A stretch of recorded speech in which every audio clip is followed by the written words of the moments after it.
ஹலோங்க, எல்லாரும் எப்படி இருக்கீங்க? இன்னைக்கு ஒரு ஈவினிங் ரொட்டீன் பார்த்துடலாமா?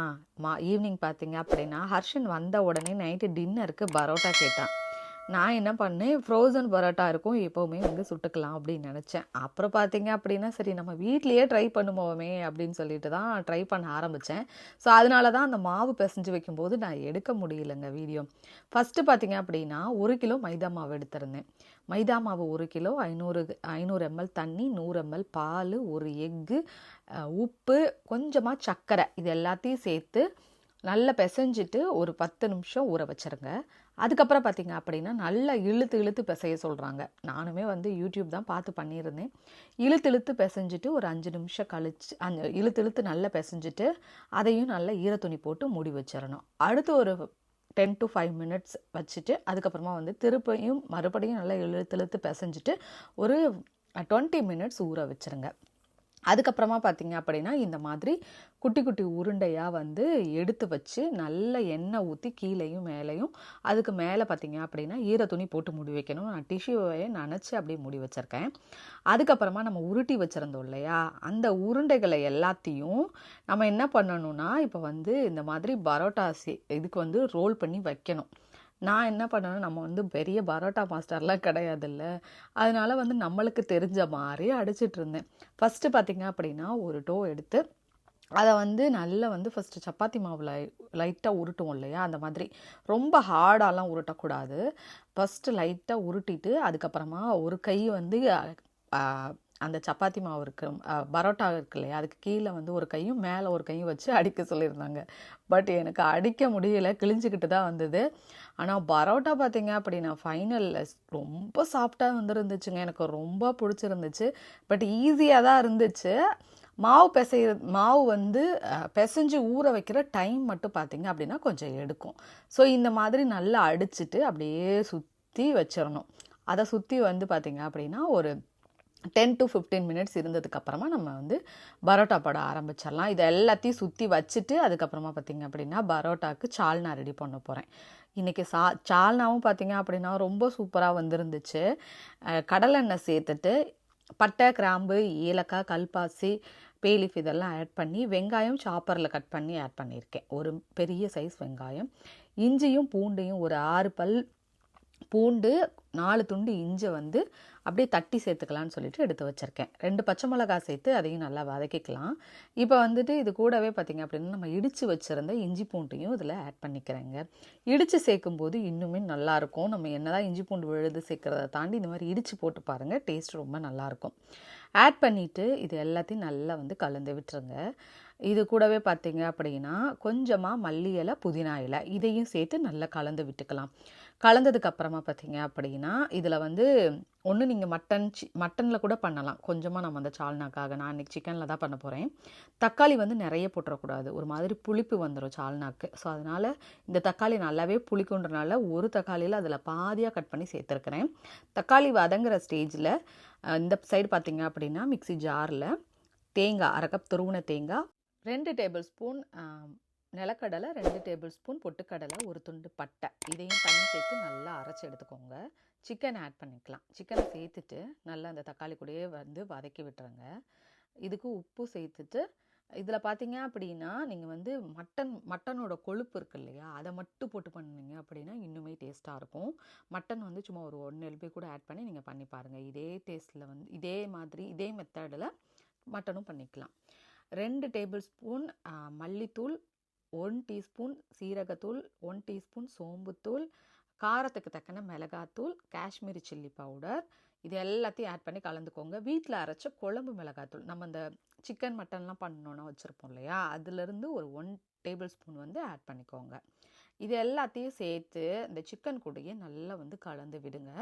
கலருக்காக காஷ்மீரி சில்லி பவுடர் ஆட் பண்ணியிருக்கிறோம். சோம்புத்தூள் வந்து நீங்கள் போட்டிங்க அப்படின்னா இந்த சிக்கன் சால்னாக்கு ரொம்ப டேஸ்ட்டாக இருக்கும். அது வந்து ரொம்ப கூடிடாமல் பார்த்துக்கோங்க.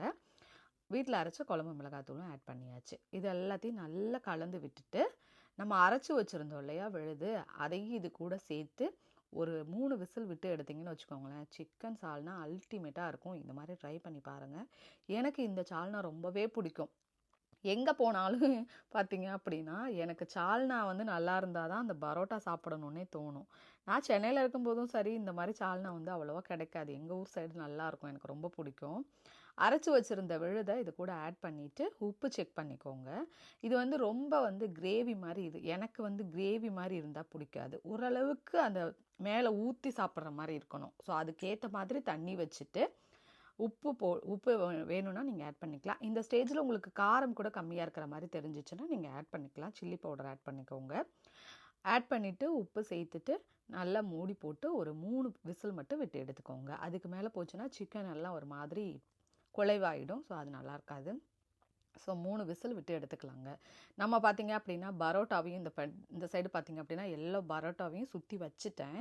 ஸோ இப்போ பார்த்தீங்க அப்படின்னா தட்டி தான் போடணும். ஸோ இதை இந்த சால்னாவை பார்த்தீங்க அப்படின்னா வேறு அடுப்பில் தூக்கி வச்சுட்டு பரோட்டா வந்து போட போகிறேன். ஈஸியாக தாங்க இருந்துச்சு, எனக்கு வந்து ஈஸியாக தான் தெரிஞ்சிச்சு.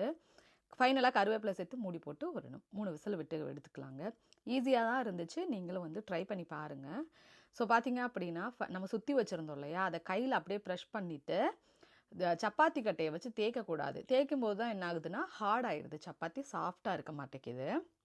இப்போ அந்த சுற்றி வச்சுருந்ததை எடுத்துட்டு கையில் லைட்டாக எண்ணெய் தடவிட்டு அப்படியே வந்து அப்படியே ப்ரெஷ் பண்ணிவிடுங்க. நம்ம உள்ளங்கையை வச்சு ஒரே ஒரு ப்ரெஸ் அமுக்கிட்டு சப்பாத்தி கட்டையை பார்த்தீங்க அப்படின்னா அந்த உருட்டுவோம் இல்லையா, மேலே ஒரு தேய் கீழே ஒரு தேய் இந்த மாதிரி வச்சு தேய்ச்சி அப்படியே போடணும். ரொம்ப சாஃப்டாக வந்துருந்துச்சு.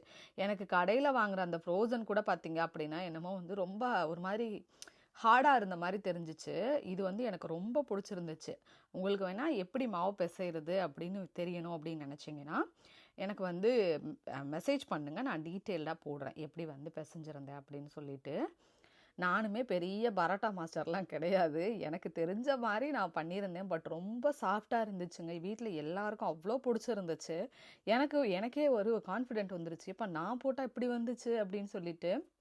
அதான் சொல்லிட்டு இருக்கிறேன், அமெரிக்கா வந்து நான் பரோட்டா மாஸ்டர் ஆகிட்டேன் அப்படின்னு சொல்லிட்டு. எனக்கு ரொம்ப வந்து ஷாக்கிங்காக இருந்தது, நம்ம போட்டால் அப்படி சாஃப்டாக வந்துடுச்சு அப்படின்ட்டு. ஒரு 3 பரோட்டாவாக போட்டு வச்சுட்டு எண்ணெய் வந்து பார்த்திங்க அப்படின்னா நல்ல தாராளமாக விழணும். ஏன்னா வந்து நம்ம 2 சைடு திருப்பி போடும்போது எண்ணெய் விட்டு விட்டு எடுத்துட்டு அதுக்கப்புறமா ஒரு 3 பரோட்டா சேர்ந்ததுக்கப்புறமா தட்டி வச்சுக்கோங்க. பார்த்தாலே தெரியும் அவ்வளோ சாஃப்டாக லேயராக இருந்தது. எங்கள் வீட்டில் எல்லாருக்கும் அவ்வளோ பிடிச்சிருந்துச்சு. ஹர்ஷனுக்கு ரொம்ப பிடிச்சிருந்துச்சு. இந்த சைடு பார்த்தீங்க அப்படின்னா சால்னாவும் ரெடி ஆயிடுச்சு. ஸோ ஹர்ஷன் வந்து எம்மா எனக்கு பசிக்குது, அவனுக்கு பார்த்தீங்க அப்படின்னா ஸ்மெல் வந்த உடனே பசிக்க ஆரம்பிச்சிடும். எனக்கு பசிக்குதுன்னு சொல்லிக்கிட்டே இருந்தான். ஸோ அதனால் அவனுக்கு ஃபஸ்ட்டு போட்டு கொடுத்துர்லாம் அப்படின்னு சொல்லிட்டு எடுத்துகிட்ருக்கிறேன். சால்னாவும் செம்ம டேஸ்ட்டாக வந்துருந்துச்சுங்க. இதே மெத்தடில் நீங்கள் ட்ரை பண்ணி பாருங்கள். இதே மாதிரி மட்டனும் வந்து நீங்கள் மட்டனும் வச்சுக்கலாம், மட்டன் சால்னா கூட வச்சுக்கலாம். இல்லை எம்டி சால்னா சிக்கன் போடாமல் இந்த மாதிரி வச்சுக்கலாம், நல்லாயிருக்கும். ஸோ ஃபஸ்ட்டு பார்த்திங்க அப்படின்னா ஹர்ஷனுக்கு கொடுத்துர்லாம். அவன் தான் ரொம்ப நேரமாக கேட்டுட்ருந்தான். ஏன்னா வந்துட்டு அடிக்கடி கொடுக்க மாட்டோம், எப்போவாது தானே. ஸோ அவனுக்கு வந்து வாரத்தில் ஒரு நாள் எப்போயாவது, இல்லை அப்படி இல்லைன்னா 2 வாரத்துக்கு ஒருக்கா அந்த மாதிரி கேட்கும்போது பண்ணி கொடுத்துருவேன். அவனுக்கு ரொம்ப பிடிக்கும் அப்படிங்கிறனால. சம்டைம்ஸ் நம்ம இதை கோதுமை மாவு கூட பார்த்திங்க அப்படின்னா கோதுமை மாவு பரோட்டா கூட பண்ணிக்கலாம், அதுவும் நல்லா தான் இருக்கும். ஸோ ஃபைனலாக வந்து அவனுக்கு மட்டும் போட்டு கொடுத்துடலாம். அவனுக்கு காலையில் ஸ்கூல் வேறு இருக்குது அப்படின்னு சொல்லிட்டு அவனுக்கு தான் போட்டுட்ருந்தேன். ஏன்னா அவனுக்கு எப்போதுமே ஸ்மெல் வந்தாலே போதும் அப்படியே பசிக்க ஆரம்பிச்சிடும். சரி அவனோட ரியாக்ஷன் பார்க்கலாமே அப்படின்னு பார்க்கும்போது எனக்கு ரொம்ப சந்தோஷமாக இருந்தது. இதுக்கு வேறு நம்மளுக்கு என்ன வேணும் அப்படின்னு சொல்லிட்டு அவன் சொன்னான், எனக்கு ரொம்ப பிடிச்சிருக்குமா, தேங்க்யூம்மா அப்படின்னு சொல்லி கட்டிலாம் பிடிச்சிக்கிட்டு இருந்தான். சரி ஓகே தங்க சாப்பிடுங்க அப்படின்னு சொல்லிட்டு அவனுக்கு ஏதாவது அவன் கேட்குறத பண்ணி கொடுத்துட்டோம் அப்படின்னா அந்த மாதிரி தான் பண்ணுவான். ஸோ இதுக்கு மேலே நம்மளுக்கு என்ன வேணும் அப்படின்ற தாட் தான் எனக்கு இருந்துச்சுங்க. கண்டிப்பாக இந்த விலாக் வந்து உங்களுக்கு பிடிச்சிருக்குன்னு நினைக்கிறேன். நெக்ஸ்ட் வீடியோவில் பார்க்குறேன். பாய்.